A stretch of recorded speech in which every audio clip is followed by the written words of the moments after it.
इस वीडियो में हम बात करेंगे एब्रेजन, एट्रीशन और इरोजन की। जनरली जो हम बोलते हैं दांतों का घिसना, जो दांत हमारे घिस गए हैं, तो कई बार हमें पता भी नहीं होता है कि कारण क्या है हमारे दांत घिसने के, या जनरली हमारे लिए है दांत घिस गए। इसके भी अलग अलग टाइप होते हैं, यही मैं आपको बताऊंगा। इनके क्या कॉजेज़ होते हैं और कैसे इनको हम पहचान सकते हैं कि किस कारण हुआ है, क्या इनको बोलते हैं।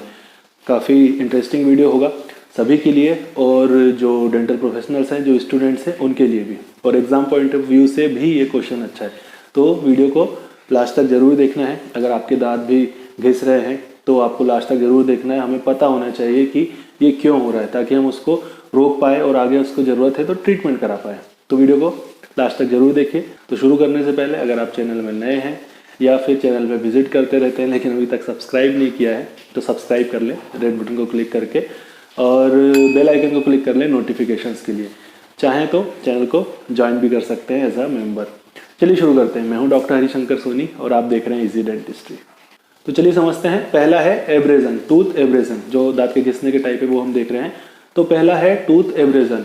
अब पहले हम देखते हैं कि ये क्या होता है। जो टूथ एब्रेजन है वो दांत कैसे घिसेगा इस कंडीशन में, जब कोई बाहरी ऑब्जेक्ट, कोई अदर ऑब्जेक्ट से हमारा दांत को प्रॉब्लम होगा, वियर ऑफ होगा, घिसेगा, उसको हम बोलते हैं एब्रेजन। बाहरी चीज मतलब कि दांत के कांटेक्ट से नहीं घिस रहा है, कोई फॉरेन चीज है, बाहर की चीज है, उससे घिस रहा है। अब इसके कॉजेज देखिए किन किन कारणों से ये हो सकता है, तो आपको क्लियर हो जाएगा। तो पहला है हार्ड ब्रश। अगर आप हार्ड ब्रश करते हैं और जो आपका टूथब्रश है वो स्टिफ है, मतलब फ्लेक्सिबल नहीं है, करते समय वो मूव नहीं करता है, तो ज़्यादा प्रेशर पड़ने के कारण जो दांत घिसता है उसको हम एब्रेजन बोलते हैं। और कॉजेज देखिए, नेल बाइटिंग। अगर नाखून चबाने की आदत आपको है, रेगुलर आप नाखून चबाते हैं, इसके कारण भी एब्रेजन होता है। जो आपके दांत है धीरे धीरे घिसने लगते हैं। अगला कॉज है टूथ एब्रेजन का पाइप स्मोकिंग। जिनको स्मोकिंग की आदत होती है, जो पाइप फंसा कर रखते हैं काफ़ी समय तक, उनमें जिस साइड ज़्यादा फंसाते हैं एब्रेजन होने लगता है। ये एक कारण है। और देखिए, अगर बाय प्रोफेशन भी ये हो सकता है। अगर कोई ऐसे प्रोफेशन में आप हैं जिसमें आपके टूथ को बार बार प्रेशर पड़ता है किसी बाहरी चीज़ से, एग्जाम्पल के लिए अगर टेलरिंग के प्रोफेशन में आप, तो जनरली आदत होती है कि स्टिच करने के बाद वो जो पिन है उसको फंसा लेते हैं, जो नीडल है, सॉरी, सुई जो होती है उसको दांत में फंसा कर काम करते हैं। तो इसमें भी चांसेस होते हैं एब्रेजन होने के। एक नॉच जैसा बन जाता है, टूथ एब्रेड इसमें होता है। और एब्रेजन का कारण देखिए, ये आपको अच्छे से समझना है। जो टूथपेस्ट है, जो आप टूथपेस्ट यूज़ कर रहे हैं, अगर वो एब्रेसिव है ज़्यादा, मतलब कि उसमें ग्रेन्यूल्स ज़्यादा है, अगर आप उसको जब ब्रश करते हैं या फिर आप फिंगर में देखेंगे तो आपको अगर ग्रेन्यूल्स ज़्यादा फील हो रहे हैं और रेगुलर आप उस टूथपेस्ट को यूज़ कर रहे हैं, तो इसके कारण भी टूथ एब्रेजन होता है। तो ये है टूथ एब्रेजन, मतलब कि किसी बाहरी चीज से दांतों का घिसना। अब हम समझते हैं सेकंड, एट्रीजन किसको बोलते हैं। ये भी दांत का घिसना है, पर ये कैसा होता है। एट्रीजन, पहला था एब्रेजन, अब सेकंड हम समझ रहे हैं एट्रीजन। इसमें होता ये है कि दांतों के कांटेक्ट से, मतलब टूथ टू टूथ कांटेक्ट जब होता है और हमारे दांत घिसने लगते हैं, ऊपर की लेयर हमारे दांतों की घिसने लगती है, तो इसको हम बोलते हैं एब्रेजन। इसमें किसी बाहरी चीज से नहीं घिस रहा है, दांत के कांटेक्ट से ही घिसता है, तो इसको हम बोलते हैं एट्रीजन। अब इसके कॉजेज देखिए, ये किस कारण से हो सकता है, किस किस कंडीशन में दांत घिस सकते हैं। तो अगर कोई पैराफंक्शनल हैबिट है, पैराफंक्शनल हैबिट पर एक अलग वीडियो पूरा अच्छे से समझेंगे। जनरली ब्रुक्सिज्म या फिर क्लेंचिंग, मतलब दांत को क्लेंच करने की आदत है। आपको आदत है आपके दांतों को चबाने की, जो ऐसा प्रेशर डालने की आदत होती है, इसके कारण, रेगुलर प्रेशर लगने के कारण एट्रीजन होने लगता है। और क्या कारण हो सकता है, अगर आपने कोई टूथ लगवाया हुआ है नेचुरल टूथ के अपोजिट, मान लीजिए आपने ऊपर का कोई टूथ लगवाया हुआ है और नीचे आपका नेचुरल टूथ है, ऊपर पोर्सिलिन सिरेमिक आपने लगाया हुआ है, अगर वो प्रेशर डाल रहा है, बार बार आपके दांतों में प्रेशर डाल रहा है, जो आपने आर्टिफिशियल टूथ लगवाया है नेचुरल टूथ के ऊपर, तो इससे भी एट्रीजन होता है। इसको भी हम एट्रीजन बोलते हैं। तो जब भी टूथ लगवाएं तो उसको अच्छे से आपको फिक्स कराना है। जो हमारा कांटेक्ट है, टूथ टू टूथ कांटेक्ट है, वो अच्छे से होना चाहिए, प्रॉपरली होना चाहिए।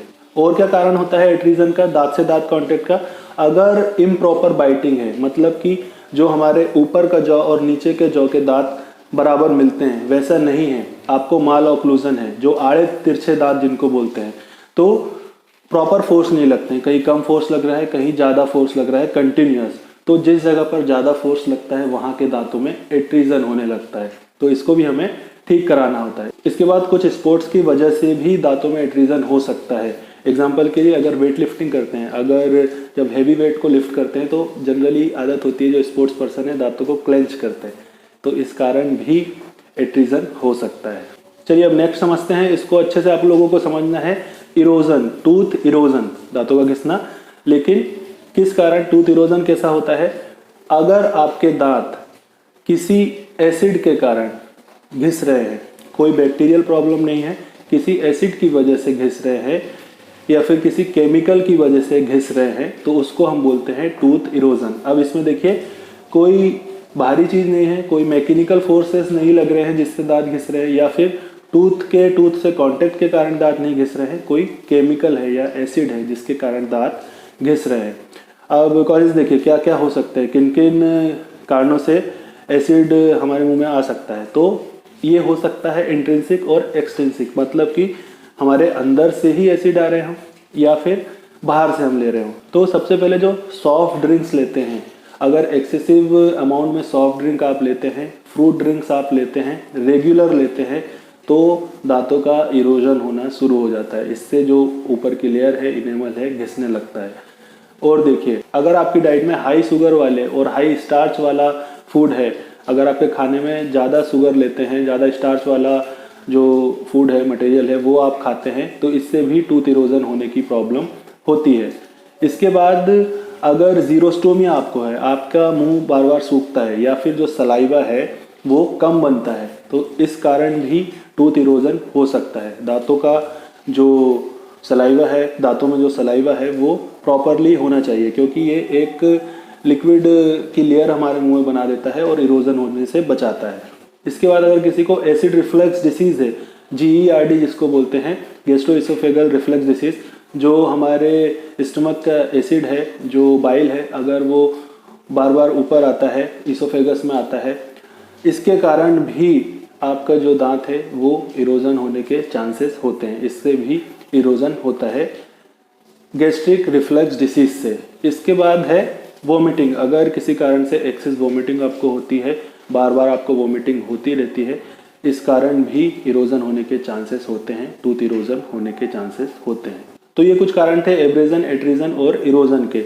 अब देखिए इनके अलावा भी अगर कोई ऐसा ऑब्जेक्ट है जिनसे हमारे दांत घिस रहे हैं, बाहरी ऑब्जेक्ट से हमारे दांत घिस रहे हैं जो हमने बताए इसके अलावा, तो वो भी, उसको भी हम एब्रेजन बोलेंगे।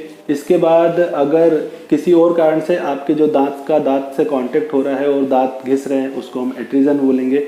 या फिर और किसी कारण से, किसी एसिड के कारण हमारे जो दांत है या किसी केमिकल के कारण हमारे जो दांत हैं वो घिस रहे हैं, उसको हम इरोजन बोलेंगे। तो इस वीडियो में इतना ही। होपफुली वीडियो आपके लिए हेल्पफुल रहा होगा। अगर अच्छा लगा हो तो लाइक करें, शेयर कर दें अपने फ्रेंड्स के साथ, और कमेंट सेक्शन में आकर बताएं किन टॉपिक पर और वीडियोस देखना चाहते हैं। चैनल को सब्सक्राइब जरूर कर लें, अगर अभी भी सब्सक्राइब नहीं किए हैं तो सब्सक्राइब कर लें। और इंस्टाग्राम पर आएँ, वहाँ पर फॉलो कर सकते हैं इजी डेंटिस्ट्री को, लिंक आपको डिस्क्रिप्शन में मिल जाएगी। चलिए मिलते हैं नेक्स्ट वीडियो में एक और नए टॉपिक के साथ। Thank you.